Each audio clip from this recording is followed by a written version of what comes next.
Today I will be presenting the case Nexus with the world of classical music. And basically, the flow of today's presentation will be first, I'll be talking about the introduction, the company's background, and also the background for the industry. Objective of the company in this case is made clear that basically it's based on sustainability on two parts.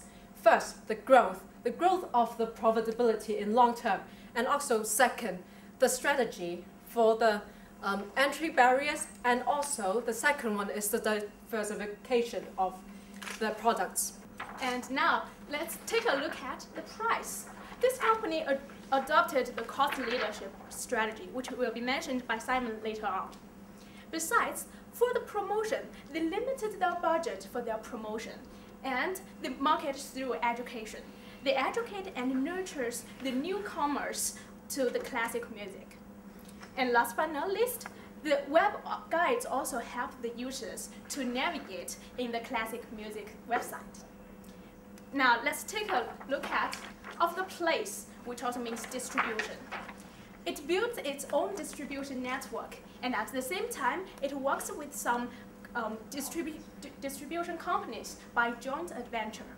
And also, they invest in the market ignored by the major companies. For example, they gain like 80% market share in Sweden, and on the other hand, they gain more than 0.5% of the market share in Finland. Now, I'd like to pass the time to Simon to talk about the existing strategies. Thank you very much, Sally.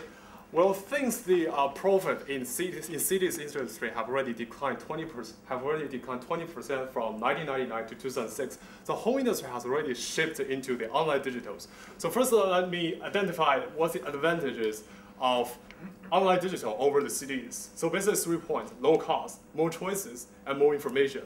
Now their revenue, 25% of the revenue is from the online digitals. So for the 3 advantages I mentioned before, for the low cost, that company adopt the model called cost leadership because they have the advantages of, they have very low manufacturing costs.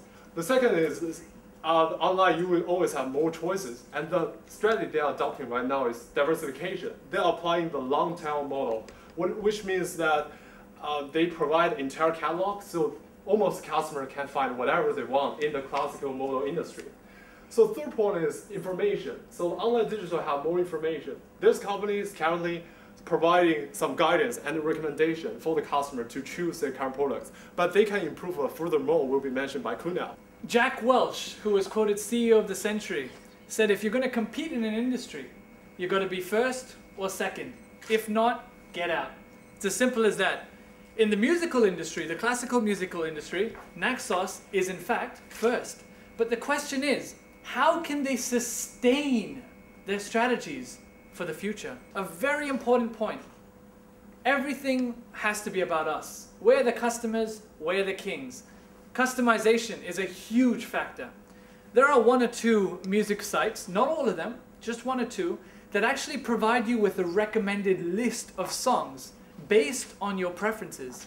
So if I go online and if I choose a couple of songs, they would actually store that in the system and then provide us with a recommended list of songs similar to our preferences. Very important. Now as a customer, if I've already downloaded 24 songs from this system, would I want to go to another system where I'd have to re-establish my preferences? Not quite. Customer relationship management. As we mentioned, the membership. Once you're tied up, it's very difficult to leave. Because I mean, if I've got, bundle pricing offers, e-coupons, I'm not going to go to a competitor, am I? I need to use those e-coupons. Last but not least, the artists. Now, they're key. How are we going to entice them to working with us? Well, perhaps offering contracts, bundle pricing. For example, they said that they charge $1,600 per album. Well, why not sign a contract with some ambitious artists who actually want to perhaps, come up with 3 or 4 albums? Say 3 albums for $4,000 US, sign a contract. They're ambitious, they'll do it. My question is, what do you picture, how would you describe Nexus in 5 years' time? What sort of a company is it? You talk about you talk about education, you talk about Facebook. I'm actually not very clear, what is this company in 5 years' time? The company right now, as we know, is moving into the online industry. Now, the question that was brought to us was, if it were to diversify, what would it diversify into?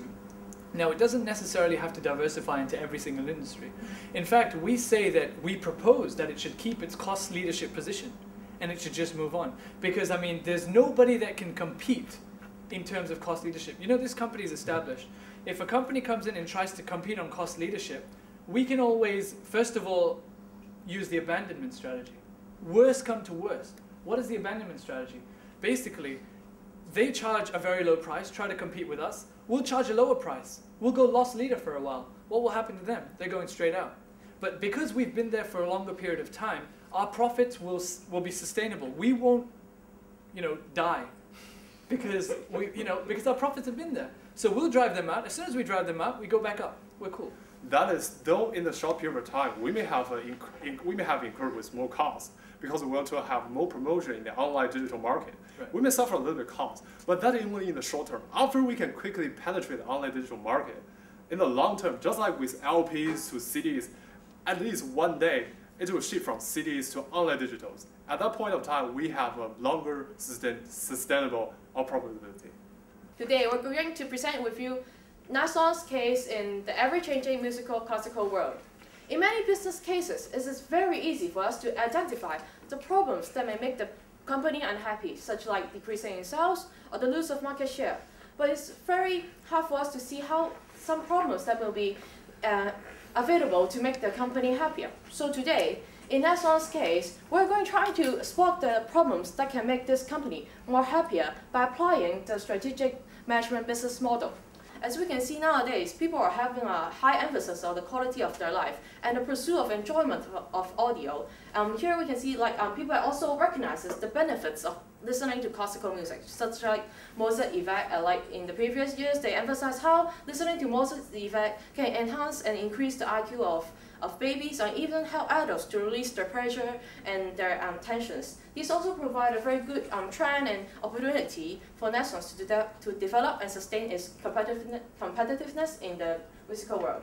In order to examine the internal environment for Nexus, we will use Michael Porter's value tree analysis here. Here we can see that the supporting activities include technology, administration, human resources, and procurement. As we can see, technology is one of the most key factors for Nexus. So from earlier CD formats to nowadays online music formats, we can see the whole music industry undertake a tremendous change just within several years. So Nexus, the things for Nexus always to remember is keep itself updated with the new technology and also try to capture this trend. For other elements like procurement, Nexus always target unknown artistic in order to lower the import cost for the CDs and digital music. Our aim of this analysis is to sustain the competitiveness of Nexus in the ever-changing musical industry world. By standing a business level strategy, it can enhance its cost leadership by cost savings from activities from the value chain as explained by Amber, and by corporate level strategies, it can move its investment from its cash cow to stars, for example, the online digital music stations. But what about international strategies? As we can see in the case, Nexus has established many divisions in all over the world. But what about a big world, a big power we have never neglected, which is China?